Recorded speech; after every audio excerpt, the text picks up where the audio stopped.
Hello and welcome to episode 14 of The Story Pilgrim, Hyderabad, India Part 2. Now, if you haven't already listened to the previous episode, Part 1, stop listening immediately and have a listen. Go back! Have you gone? No?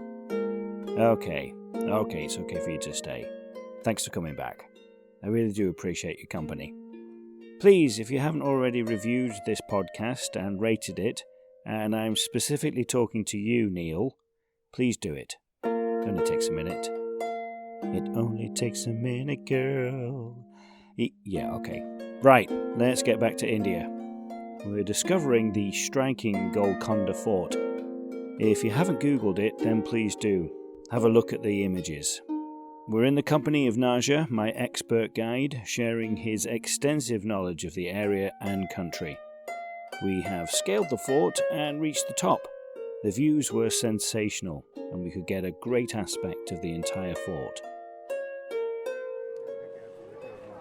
Yeah, I don't want to go in flying. Yeah, it's just literally looking out from the west. It's just like forest, but that's an army garrison now. And we're coming down round now to the south side. Looking south. It's not a very clear day. I mean, it's clear, but it's hazy. There's a lot of fog this morning. And it's warm. I think we're about 29 degrees at the moment. But there is a nice cool breeze that blows through the windows.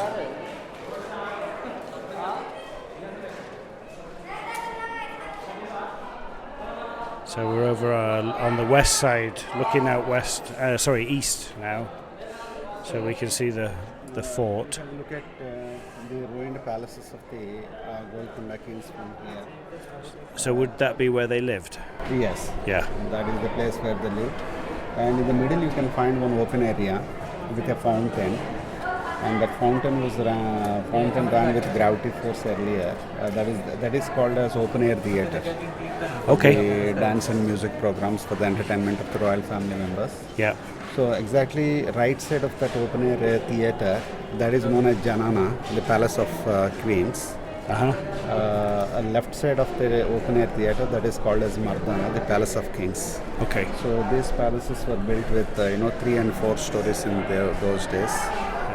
All the ground level areas were used as darbar halls, meeting halls, and judgment halls, barracks, soldiers' resting places. Then upper floors were used for the living of the family members. Right. Yeah. Wow. We're walking down another set of stairs now on the east side. And we're going down towards the area where the royal family would have been living. And it's just a beautiful, expansive view. These steps are a little bit more steeper.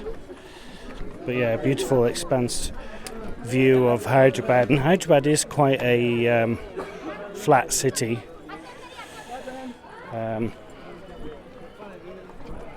There are high rises, but not in a financial city type of way. But there's lots of green as well, lots of forest trees, and yeah, it's very beautiful.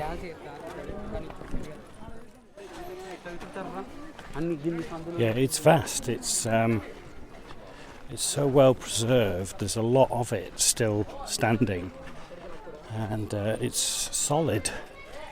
A solid structure. There's a lot of this walking past a wall here which clearly had windows in, and they've all been bricked up at some point, but the actual original structure is still there, with this lime mortar that's just, as Naja said, is very, very strong and lasts hundreds of years.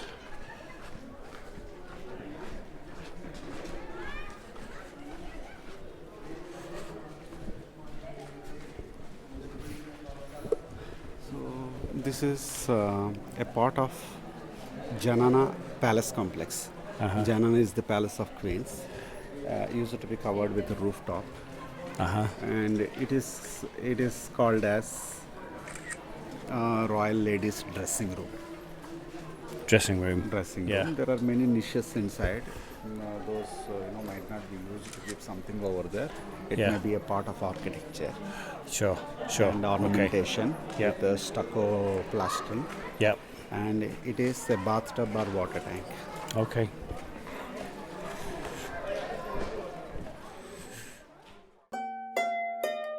The artwork, dedication and skill of the structure of Golconda is breathtaking. We came across another area with a clever sound design. Yeah. So in this area, it is meant for acoustic system, and these are called as whispering galleries. In this area, if you take opposites, these opposites are these opposites. If one stands in the corner by facing the corner and he speaks very slowly or whispers, the person who is at the opposite corner can hear that very clearly. Okay. You want to experience that? Yeah. Please go there and stand in the corner by facing the corner. Close to the corner. Okay.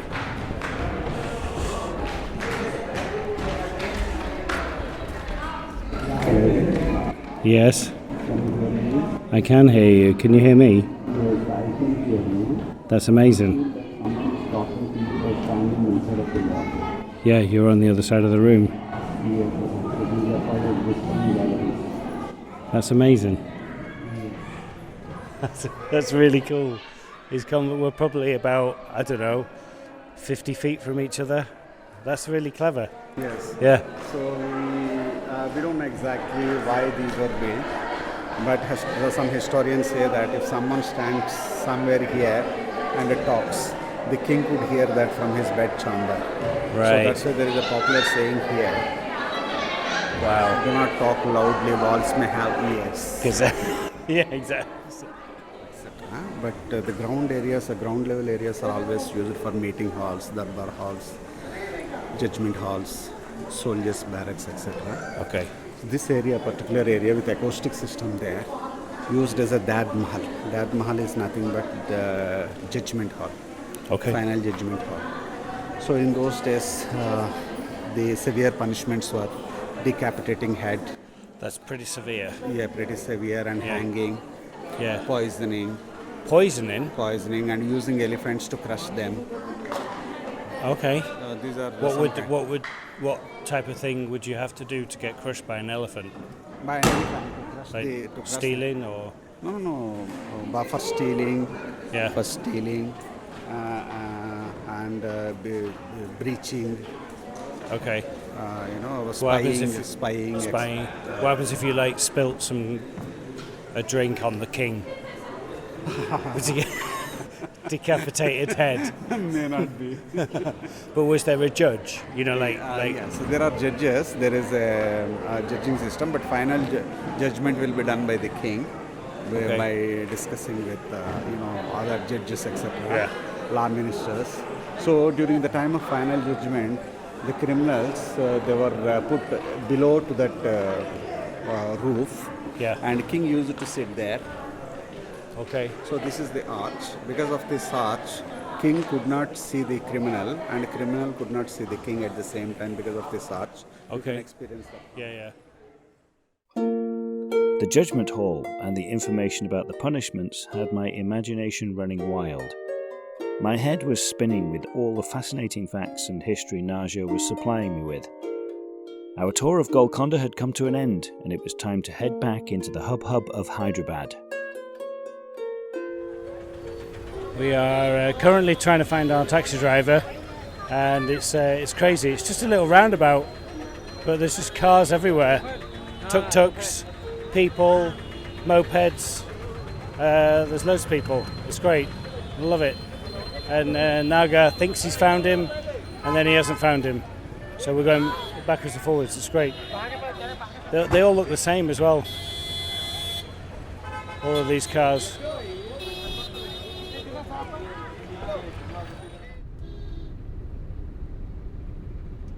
Do you not have to wear a crash helmet when you ride a motorbike? That helmet? Yeah. Helmet is compulsory, or otherwise police will give ticket.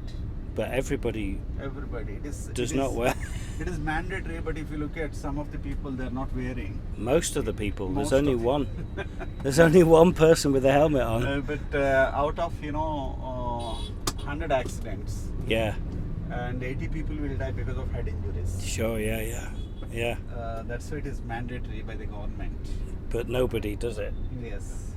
Wow. In India we have rules, But no. there is no surveillance. What would you describe the main differences between Hyderabad and Mumbai? Okay, so Hyderabad is located in the center of South India. Away from the sea. Okay, but Mumbai is located on the seashore. Yep. And it was conquered by Portuguese initially. And Mumbai. It's a mix of islands. Yep. So the Portuguese gave that as a dowry when one of the princes of Portuguese king's family married the Prince of England.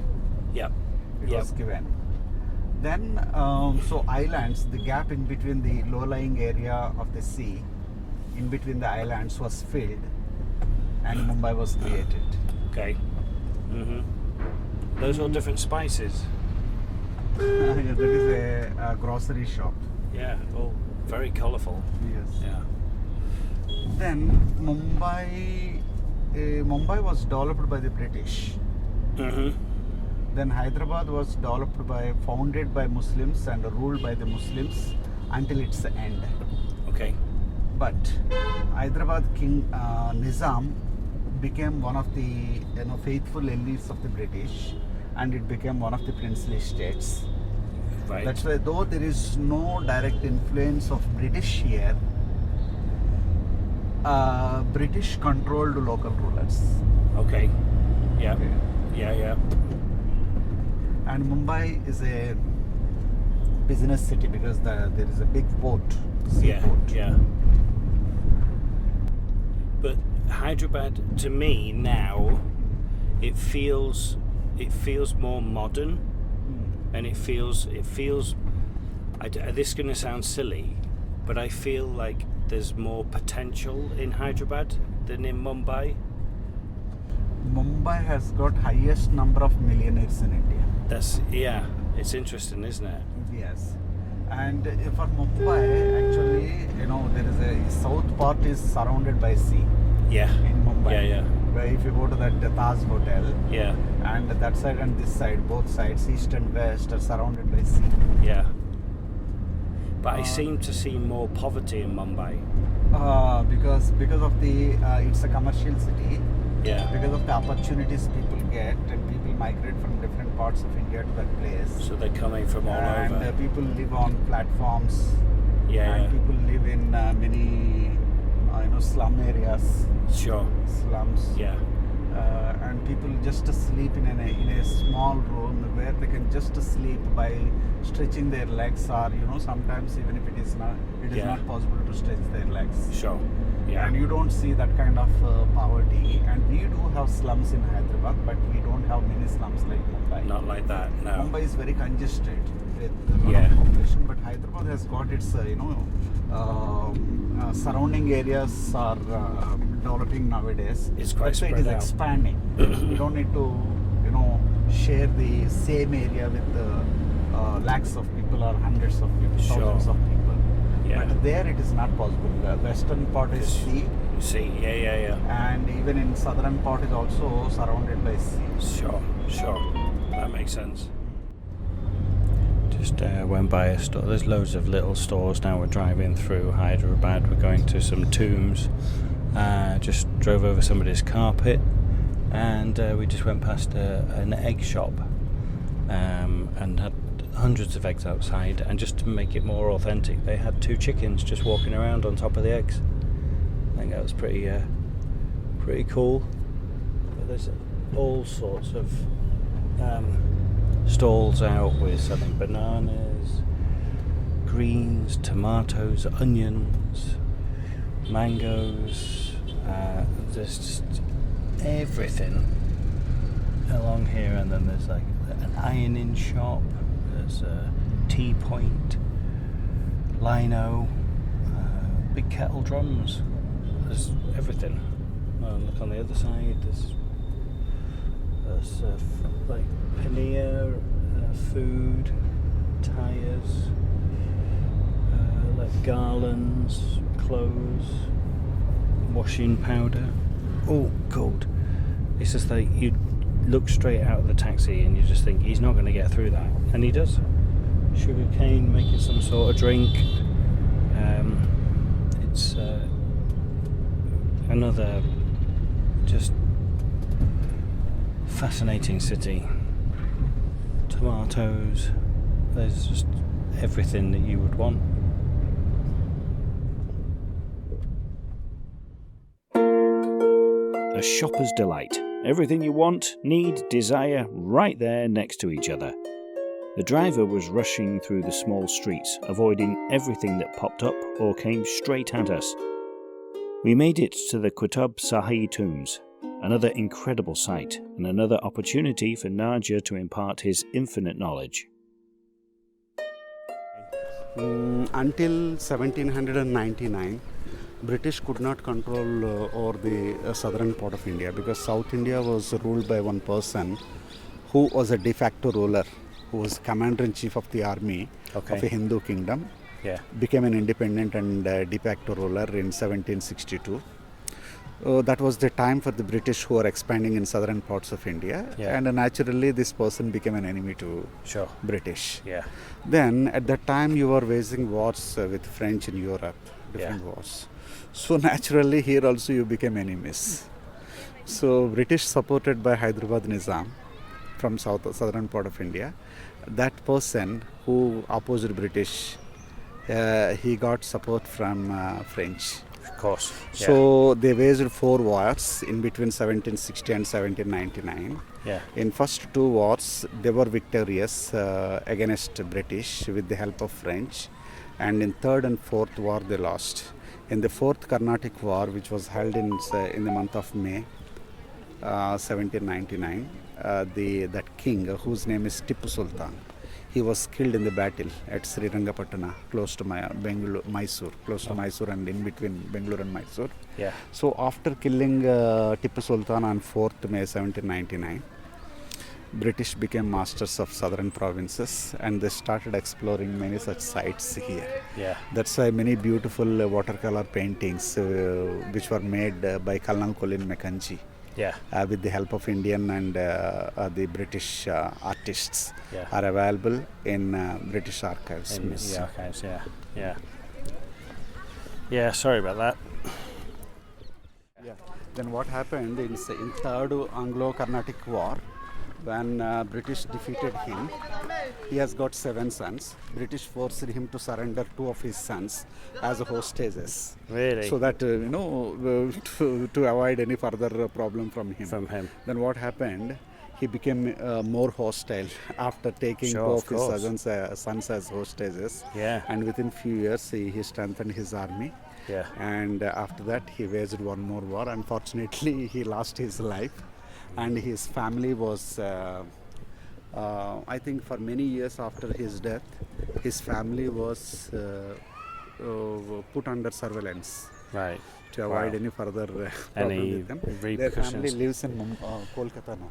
Their tombs are located at Srirangapatna, that is 16 kilometers from Mysore and about 120 kilometers from Bengaluru.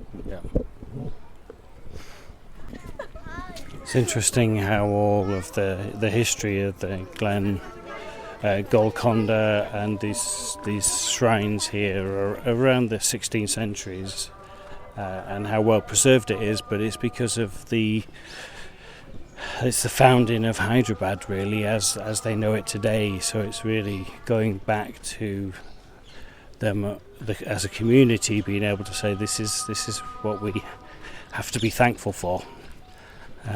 It's really interesting that there's a lot of emphasis placed on the foundation of the city, even though it's a city which is flourishing because of technology. They're very, very prideful of their beginning, really, as the city.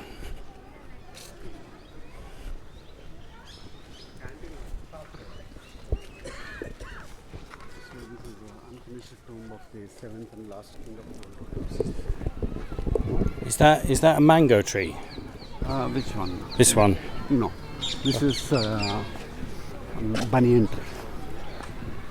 Does it have fruit? No. There are which tree is this here? Huts. Which tree is this? These, Cool. Birds, they eat. Yeah. So when they drop excreta on the walls, the seeds will germinate Right. during rainy season. Okay. And you can see the beautiful tiles in the middle of the structure. Yeah. So all these tombs were, restored and renovated in 1912 and 13. But at that time they used cement at the place of stucco. Right. Cement life is just 60 to 80 years, and the stucco will remain for hundreds of years. Right. Then recently, Government of India, with the help of some funding agencies like Aga Khan Trust, Tata Trust, they started restoration in 2013 with the help of some international agencies. Okay. Still restoration is going on, and they are using the same material which they used in 16th and 17th centuries for the construction. Wow. Are they going to completely restore it? Yeah, they are just chipping out that cement also, which was introduced in the first quarter of 20th century, and filling that part with stucco. Right. Okay.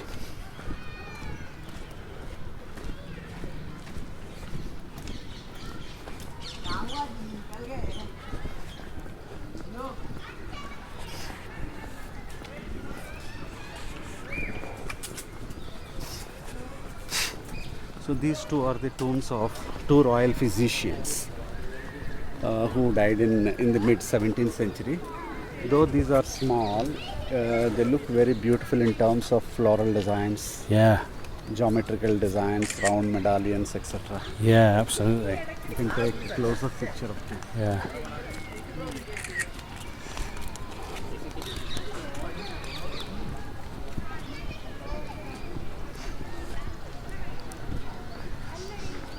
Oh yeah, it's very geometrical, very symmetrical. Yes. Yeah. You can take a picture of it. Yeah.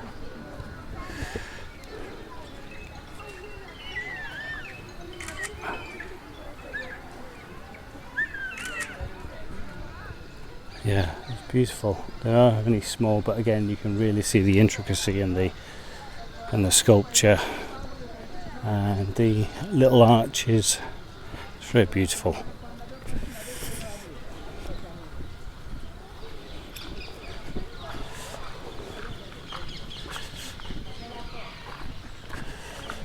It's 106 acres, this site of the shrines. There's a lot of them.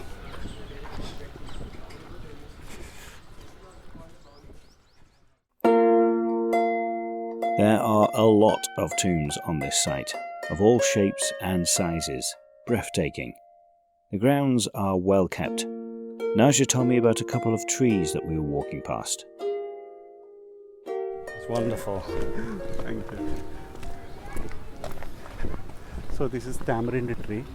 Tamarind is one of the spices. We use it every day in our curries. And this is soap nut tree. Sorry, it's soap nut. Soap nut. Soap nut, because nowadays we are using shampoos. Yeah. But around 20 years ago, we used to use soap nuts. Okay. After drying, we just half crush them. Yeah. We take a handful of them, put it in lukewarm water, leave it for 10 minutes. Then we squeeze to get the juice. We use that juice to wash our hair. Wow. So these are collected normally by the tribes from the forest areas. Yeah. They sell them in the markets, and those are not that expensive. Right. Yeah. So natural. Yeah. So this way, there are two tombs belonging to two ladies, Taramati and Pramavati, two sisters. Taramati was a singer and Pramavati was a dancer. They became concubine wives to the 6th king Abdullah Qutb Shah. Mm-hmm. We can say concubines, or they may not be concubines because They have their burials inside of this. Yeah. And Hindu people, after their death, their dead bodies will be cremated and ashes will be immersed in holy rivers. Okay. But these two ladies are buried instead of cremation. Right. That means they were converted to Islam. Right. Okay. So these are the funerary mosques. Okay. Okay, that's them. Yeah. Yeah, there are a lot of tombs. And here, the first one is the tomb of the first king, Yep. who became independent from their masters and founded Qutb Shahi Kingdom. Then the second one is his son who killed his father. Right. And this is a lady's tomb. And the tomb behind this is the third one, who ruled from 1550 to 1580. Yeah. And this is the fourth one, which is the biggest one, built first time after 3 generations. And it is very interesting. When he built this tomb during his lifetime, he got one shadow tomb built at the first floor. It looks like a tombstone. Yeah. There is no dead body inside. There's nothing. So, Okay. Symbolically.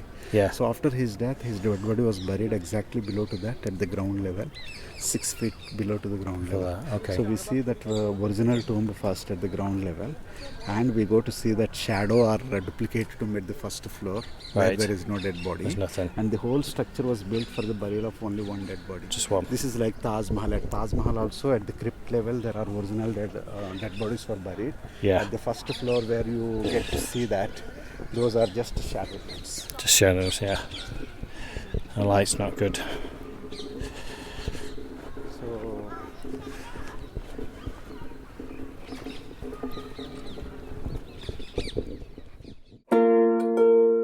It's like the Taj Mahal, except there are 23 of them. Astounding. I wanted to find out more about India and what Naja had experienced. He's travelled all over India via motorbike. Okay. there are 2 monsoons. 2. First monsoon is from June to September. That is called as southwest monsoon. Uh-huh. And second monsoon is called as northeast monsoon. That is from October to November. Oh, okay. Okay. So they're quite close together. Yes, so we get around 60 to 65% of rains in India, in South India from the first monsoon, From the first one. and more than 30% of the rains from second monsoon. Okay. Yes. The taste of the people will change. Really? So the accent of the language will change, Yeah. Yeah. and the geography will change, Sure. and the way the people wear clothes, Yeah. that will change. That will change as well. Yeah. That's and it is like you say. It cannot be learned by reading the books. No. Experiencing it is absolutely. Pot carried on the head Okay. by wearing traditional saris, ornaments, jewelry, etc. They come with their families. They sacrifice goats, sheep, and country hens, etc. They keep food here, offer that as a goddess, as an offering to the goddess, etc. So, not only during festival time, every day, some families come from different areas of the state to worship this goddess.